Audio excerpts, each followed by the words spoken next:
इस तस्वीर को देखकर बिहार सरकार को अब बिहार प्रदेश को सूखा घोषित कर ही देना चाहिए। सावन आ गया, मतलब अगस्त, और फिर भी अगर धान की रोपनी नहीं हुई है, 1% भी नहीं हुई है, तो ये सूखा नहीं है तो क्या है।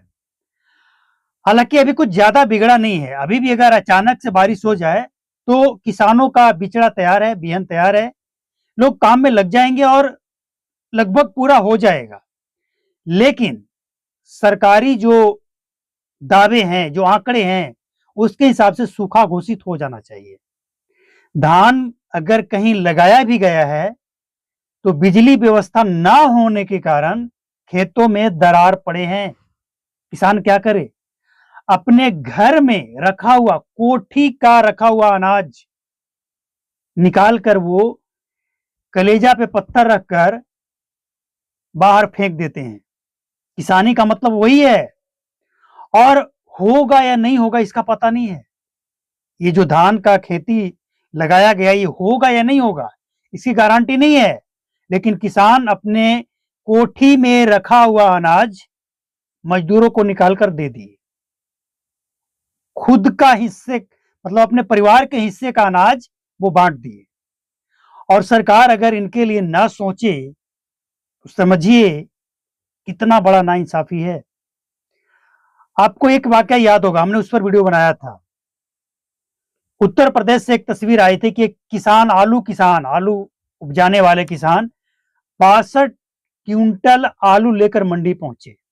100 रुपए क्विंटल के हिसाब से उनका आलू बिका। 6230 रुपया उनको पैसे मिला। और घर से आलू उठाकर मंडी ले जाने तक जो टोटल खर्चा आया वो 6231 रुपया आया। यानी 1 रुपया किसान को अपने जेब से देना पड़ा और साथ में 62 केजी आलू भी जाकर मंडी में मुफ्त में जाकर देना पड़ा। ऐसी किसानी करके किसान क्या करेंगे? अभी किसानों को बिजली चाहिए। जिनका मोटर है उनको टाइम से बिजली मिलेगा, खेत में पानी लगाएंगे, धान की रोपनी करवाएंगे। अभी अगर वो करवा लेते हैं, क्या पता कल से बारिश शुरू हो जाए।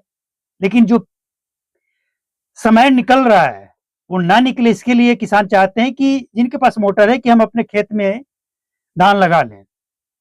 अब सरकार अगर इनकी बातों को नहीं देखेगी, नहीं सुनेगी, तो ये समझिए किसान के लिए लाख दावे और वादे ये सरकारें करती हो, लेकिन जमीन पर अगर नहीं दिखता है तो कोई मतलब नहीं है। 2022 तक किसानों का आय दुगना कर देंगे। हमें तो नहीं लगता है कि इस तरह से किसानों का आय दुगना हुए होंगे। और सबसे बड़ी बात कि सरकार अगर कुछ नहीं कर सकती है ना, तो एक बार साफ शब्दों में ये कह दे कि मेरे बस की बात नहीं है। किसान अपना समझे, मजदूर अपना समझे, सरकार कुछ नहीं कर सकती है। आप स्पष्ट कर दीजिए। फिर क्यों ये घोषणा करते हैं कि सुबह 6 बजे से शाम 6 बजे तक बिजली देंगे, और बिजली 11 बजे कटती है तो आती है शाम के 6 बजे। शाम के 6 बजे जब बिजली आती है, किसान अपने खेत में पानी लगाते हैं, और फिर रात में जब बिजली कट जाती है, सुबह कट जाती है, और किसान जब खेत में जाकर देखता है तो जो पानी वो रात भर खेत में जमा हुआ, जब तक मजदूर आएंगे तब तक वो पानी खत्म हो गया, खेत सूख गया। तो क्या मतलब है इन सब चीजों का? कोई मतलब बनता है क्या?